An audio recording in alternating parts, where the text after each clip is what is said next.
છું ઝિલન। સૌપ્રથમ વાત કરીએ રાજ્યની 4000 થી વધુ ગ્રામ પંચાયતોની 2.5 થી 3 વર્ષથી અટકી પડેલી ચૂંટણીની ટૂંક સમયમાં જાહેરાત થઈ શકે છે। ચૂંટણીનો કાર્યક્રમ આગામી 1-2 દિવસમાં જાહેર થાય તેવા સંકેત મળી રહ્યા છે।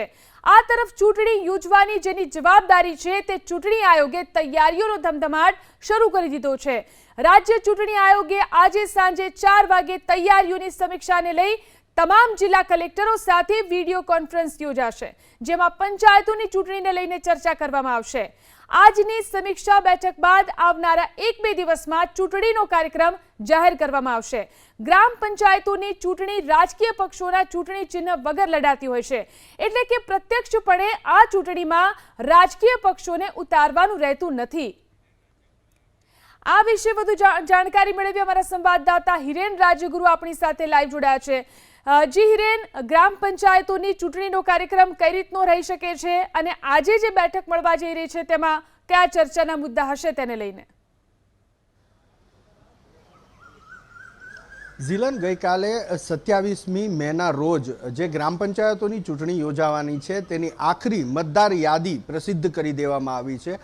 આજે સાંજે રાજ્ય ચૂંટણી પંચ દ્વારા તમામ જિલ્લાના કલેક્ટર સાથે એક બેઠકનું આયોજન કરવામાં આવ્યું છે। વિડીયો કોન્ફરન્સથી આ બેઠક યોજાશે અને બેઠકનો વિષય ગ્રામ પંચાયતની મધ્યસત્ર અને સામાન્ય ચૂંટણીની તૈયારીઓનો રહેશે અને તેમાં સમીક્ષા પણ કરવામાં આવશે। જે રીતની માહિતી હાલ મળી રહી છે એ પ્રમાણે સમગ્ર રાજ્યની અંદર 8000થી વધારે એવી ગ્રામ પંચાયતો છે કે જ્યાં ક્યાંક સામાન્ય ચૂંટણી તો ક્યાંક મધ્યસત્ર ચૂંટણી યોજવાની છે અને લગભગ છેલ્લા 2.5 વર્ષ કે 2.5 વર્ષથી આ ચૂંટણીઓ અટકી પડી છે અને વહીવટદાર શાસન ચાલી રહ્યું છે। 60,000 જેટલી લગભગ એ બેઠકો થવા જાય છે, જે બેઠક ઉપર જનપ્રતિનિધિઓની ચૂંટણી થવાની બાકી છે।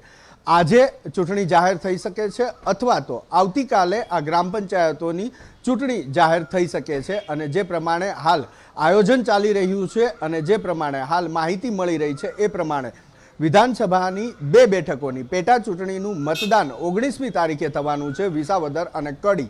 તો એ જ દિવસે આ ગ્રામ પંચાયતોની ચૂંટણી માટેનું મતદાન પણ યોજાઈ શકે છે અથવા તો તેના 1-2 દિવસ આગળ પાછળ આ ગ્રામ પંચાયતોની મધ્યસત્ર અને સામાન્ય ચૂંટણીનું મતદાન યોજાઈ શકે એ પ્રકારેની તૈયારીઓ હાલ રાજ્ય ચૂંટણી પંચ દ્વારા કરવામાં આવી છે।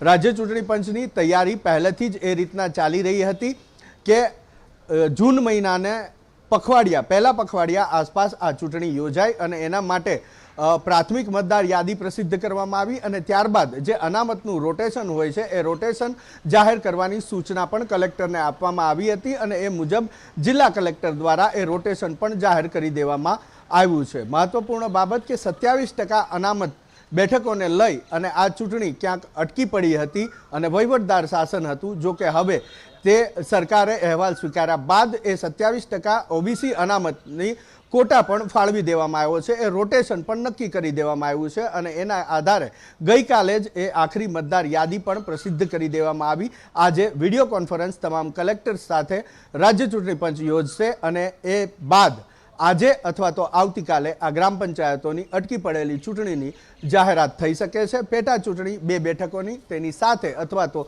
તેની આસપાસના દિવસોમાં મતદાન યોજાઈ શકે।